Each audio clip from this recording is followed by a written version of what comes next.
این پل ارتباطی دو محله در خوروغ است که در سوختار بازار این شهر خراب شد.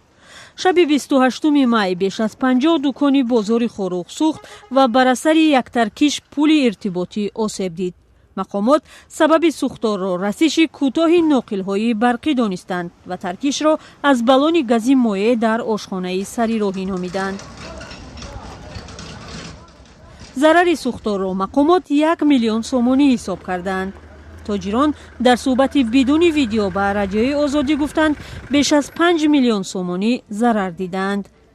آنها میگویند مقامات حادثه سوختار را درست تحقیق نکردند و به کسی نیز جبران ضرر پرداخت نشد.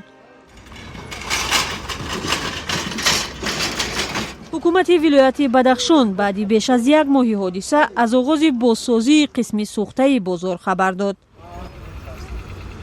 تاجران گفتند اکثر آنها با پول قرض تجارت داشتند و اگر مقامات برایشان سبوکی ندهد دوباره به تجارت برگشتن نمی توانند.